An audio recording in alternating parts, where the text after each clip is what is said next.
Hi guys, अब मैं आपको पाइथन के बारे में पूरा समझाऊंगी कि इसका पाइथन क्या है, क्या यूज है, काय काय में यूज होता है। मतलब बिल्कुल नॉर्मल लैंग्वेज में आपको समझा रही हूँ मैं, अपनी ही कन्वर्सेशन भाषा में आपको समझाती हूँ मैं। ये पूरा लिखा हुआ है, आप इस पीडीएफ से पूरा पढ़ सकते हो। पाइथन क्या है? पाइथन एक हाई लेवल प्रोग्रामिंग लैंग्वेज है जो सिंपल और रीडेबल होती है। बिगिनर्स के लिए ये सबसे आसान और पॉपुलर लैंग्वेज है। ठीक है। पाइथन का यूज वेबसाइट बनाने में होता है, डेटा साइंस और मशीन लर्निंग में होता है, गेम्स डेवलपमेंट में, ऑटोमेशन में और मोबाइल ऐप्स, जैसे मोबाइल ऐप्स चलाते हैं ना तो उसमें भी पाइथन यूज होती है, और टूल बनाने में। अब सेकंड, पाइथन के फीचर्स। पाइथन के फीचर्स क्या है? सिंपल है, इजी टू लर्न, है ना। फ्री और ओपन सोर्स है, मतलब बिल्कुल ओपन सोर्स है, कोई परचेस करने की जरूरत नहीं है, ओपन है, हर कोई यूज कर सकता है ऐसे ही। और फिर हर जगह यूज होती है सबसे, मतलब आप सीखोगे तो आप हर जगह यूज होती है, मतलब आपके कभी दरवाजे बंद नहीं होंगे, आपके काम आने वाले हैं हमेशा। ये वाली चीज है ये। ऐसा नहीं कि बेस्ट जाएगा, नहीं, एक बार सीख गए आप तो काम ही आना है, क्योंकि हर जगह हर फील्ड में यूज होएगी। IT, AI, machine learning, automation. ठीक है। बड़ी कम्युनिटी सपोर्ट है ना, मतलब ये बहुत, पाइथन एक बड़ी कम्युनिटी सपोर्ट है, और इसमें बहुत सारे बिल्ड इन लाइब्रेरीज होती है जिसको यूज करके हम पाइथन चलाते हैं।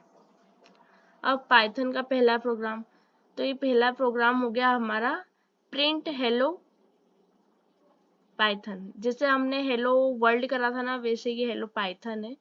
पाइथन की जगह वर्ल्ड था, और इसका आउटपुट यहाँ देख सकते हो, यहाँ पर हाईलाइट है आउटपुट हेलो पाइथन। ठीक है। अब प्रिंट क्या है? प्रिंट एक बिल्ड इन फंक्शन है जो स्क्रीन पर आउटपुट दिखाता है। मतलब प्रिंट से ही प्रिंट लिखोगे और फिर जो आउटपुट चाहिए, है ना, वो आप उसको बताओगे, पूरा फंक्शन लिखोगे, उसके बाद फिर वो आपको देगा। तो वो मेन देने वाला कौन है? आउटपुट प्रिंट है। और प्रिंट क्या है? बिल्ड इन फंक्शन है। ओके। फिर पाइथन में इनपुट लेना। अब पाइथन जैसे पाइथन है ना, उसमें हमने जैसे कोड लिखा हमने, तो हम पाइथन को बता रहे ना कोड लिख के कि ऐसा करो, तो पाइथन वैसा कर रहा है। अब अब हम उसको बोलेंगे कि आप हमसे पूछो, नंबर्स पूछो कि ये नंबर्स, है ना। तो इसके लिए हमें इनपुट, यूजर इनपुट की जरूरत पड़ती है। जैसे OD1 हो गया, तो अगर हम लिखेंगे OD1 वाला हमने कोड बनाया, उसमें हमने 1 लिखा या फिर 7 लिखा, तो वो बताएगा कि ओड नंबर है, तो वो हम यूजर देना पड़ेगा, यूजर इनपुट करना पड़ेगा हमें उसमें। तभी तभी वो हमसे पूछेगा, हमसे नंबर मांगेगा कि आप बताओ। फिर हम नंबर लिखेंगे, 7 लिखा तो फिर वो बता देगा this is odd number. Just like, ऐसा ही सेम अपन को इवन नंबर में होता है कि हम लिखेंगे और वो बता देगा कि ये इवन नंबर है। तो ये हो गया इनपुट, वो अपन हमसे ले रहा है इनपुट, हमसे वैल्यूज मांग रहा है। तो ये हमारा हो गया पाइथन में इनपुट लेना। इसका स्ट्रक्चर क्या है? नेम, है ना, मतलब जो अपन बना रहे हैं फंक्शन वगैरह जो भी, है ना, तो नेम, इनपुट, और अपना नाम लिखो। ठीक है, ये मेन छोटा सा है। यहाँ नाम लिखा, इनपुट लिखा, अपना नाम लिखो, है ना। तो यहाँ लिख दिया प्रिंट नमस्ते। नमस्ते एक वो हो गया है कि वो हर इसमें आएगा। जैसे हम नाम तो चेंज करती रहूंगी पर नमस्ते चेंज नहीं करूंगी, नमस्ते ऐसा कैसा रहेगा। तो जब आउटपुट आएगा ना, तब ऐसा आएगा, हाय नमस्ते आरुषि, ऐसा। और ये नेम, तो नेम की जगह हमने यहाँ राहुल लिख दिया, कुछ भी लिख दिया। यहाँ पर नाम लिखा हमने, जैसे यहाँ मैंने नाम लिख दिया, इस नाम की जगह हमें आरुषि लिखना है।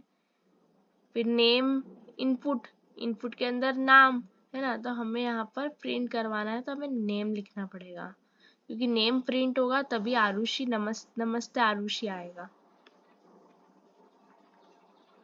यह लिखा है ना, इसमें इनपुट से यूजर से डेटा लेते हैं, डेटा लेते हैं, सॉरी, इसमें इनपुट से यूजर से डेटा लेते हैं और प्रिंट से यूज से दिखाते हैं। ठीक है, वो मैं यूज करती हूँ क्योंकि वो मेरे को यूज वो उसे है, सॉरी। ये डेटा भी मैंने हिंदी में पढ़ लिया कि हिंदी में type data, okay, sorry. Fifth, practice और लर्निंग टिप्स। ठीक है, तो रोज थोड़ा थोड़ा प्रैक्टिस करो। ठीक है, रोज थोड़ा थोड़ा प्रैक्टिस करो, जो मैं वीडियोस डाल रही हूँ उसको रोज थोड़ा थोड़ा प्रैक्टिस करो, देखो और खुद भी सर्च करो। छोटी छोटी प्रोग्राम बनाओ, जैसे मैंने कैलकुलेटर बताया आपको, कैलेंडर बताया, सॉरी, कैलकुलेटर और गेम भी बताऊंगी मैं आपको। पाइथन की यूट्यूब ट्यूटोरियल और डॉक्यूमेंटेशन देखो, है ना, जो मैं यूट्यूब ट्यूटोरियल दे रही हूँ वो देखो। फिर अपना खुद का मिनी प्रोजेक्ट बनाओ। ठीक है, मिनी कोड बनाओ, कोशिश करो और गलतियों से मत डरो। ठीक है, सीखने का बेस्ट तरीका है प्रैक्टिस, तो प्रैक्टिस तो बंद मत करना तुम। ठीक है, और सबसे बड़ी बात, पाइथन सीखना मुश्किल नहीं है, बस शुरुआत करनी होती है। तो शुरुआत आपने कर रखी है। आज एक छोटा कोड लिखो, कल एक प्रोजेक्ट बनाना शुरू करो। ठीक है, पाइथन सीखो, स्किल बढ़ाओ, फ्यूचर बनाओ। ओके, और ये ऐसी स्किल है कि हमेशा आपकी सपोर्ट करेगी, फाइनेंशियल सपोर्ट करेगी, और मतलब बहुत अच्छा है, मतलब आप बहुत आगे जाओगे इस स्किल को सीख के। ठीक है, थैंक यू सो मच। और जो भी मेरे से थोड़ी सी गलतियां हुई है तो वो मुझे सॉरी उसके लिए। ठीक है, thank you, like, subscribe and share my videos. Thank you so much.